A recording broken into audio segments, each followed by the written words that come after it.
Really? I Never. just want to live. I don't care where I live. I just want to live. Okay, you live now. Do you? I don't call what I do now living. Would you live in a communal apartment? I would love to. Really? Yeah. Really? With my family? Have you ever lived in a communal No, I apartment? have not. Well, I did. College. Well, Maybe college is a form of it. You don't Well, want to live with people?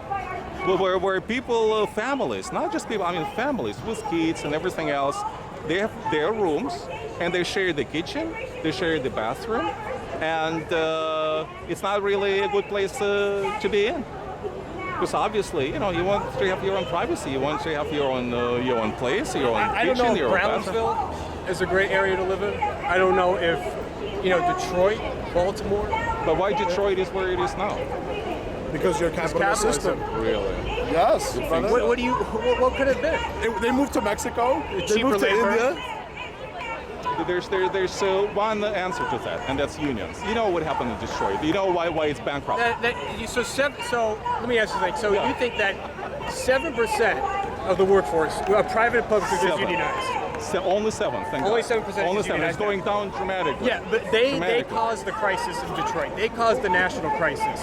Well, there Because was they- crisis in Detroit. Not every city is like Detroit. I was in Phoenix several months ago. It's a beautiful place. Beautiful. And I was in Detroit also. And I saw, Why is it that when GM left Detroit, it basically majorly left in the 80s, they were making record profits. unions. Now it's a GM. shanty town. And then they made the excuse, Unions. but they're making record Unions. profits, so unions weren't sucking. It was good. Unions. Well, you know what unions were, right? I mean, I'm not against unions.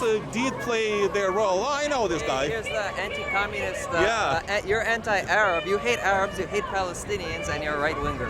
Thank you. Thank you. It's a good presentation. Yeah. You videotaped them at Occupy, right? Yes, I did. So you do a lot of videotaping of people. I do. But you don't mind it, right? I mean, we're having an exchange of ideas. I mean, it's a little shady, but I think the conversation's... But what's so shady about it? I mean... We could just have a conversation. But I don't we mind. weren't. So neither do I. I mean, it's a public place. You don't... Look, I participate in some events myself.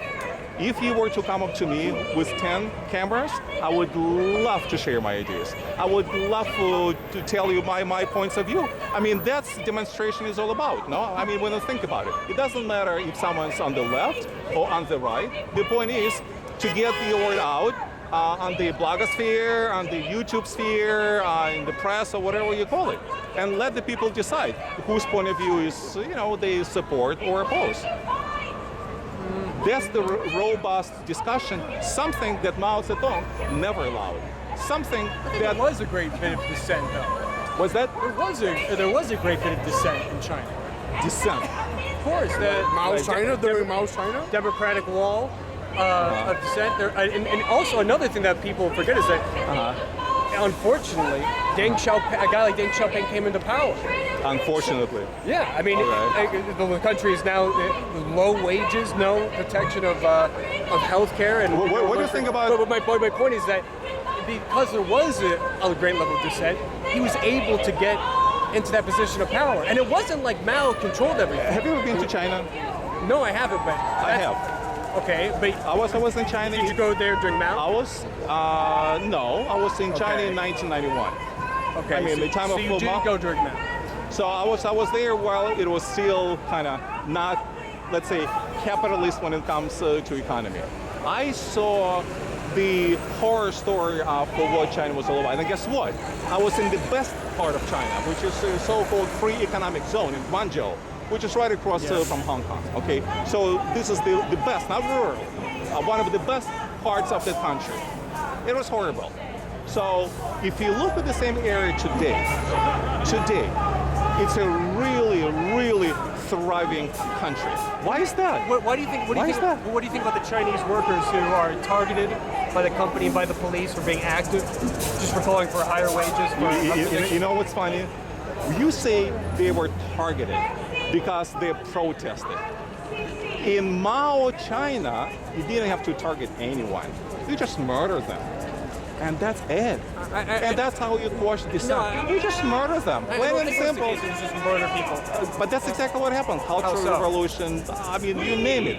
From the get-go, it was murder, murder, murder, and murder. You know, first of all, the Cultural 50 Revolution million. wasn't just this, but Mao didn't even have this full monopoly over the Cultural Revolution. A lot of that came From students, From the yeah, mass. I know. Well, of course, when they're brainwashed, just like, you have your own ideas. I'm not using the word brainwashed, but you have your own ideas. Well, I think the Chinese people are not dumb did enough what? to be brainwashed. You did use the word brainwash, and you did call us brainwashed.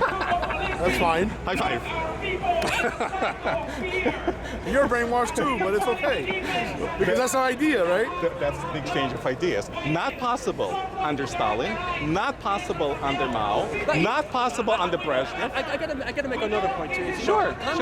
People that uphold communism, socialism, are not religious. I mean, it's not like that. There isn't like a criticism of past leaders or past experiences. You know what I mean? It's not like this Bible where it's like, Stalin did this and we uphold that. No, I mean, as scientific thinking people, there has to be criticism of all people. I don't think it's this case of just, Stalin did this, so it was good. Mao did this, so it was good. I don't get your point. My point is that you can still uphold certain systems and be critical. Yes, there was mistakes in their side. Yeah, I mean, when it comes to capitalism, am I happy with every aspect of, let's say, the system, not capitalism per se, but the government control that we have in the country today? Absolutely not. Am I criticizing it? Oh, absolutely, especially now that Obama is the president. Yeah, absolutely. Sure. But I think there is something systemic to the nature of capitalism and that it perpetuates poverty. And the idea of capitalism is very simple.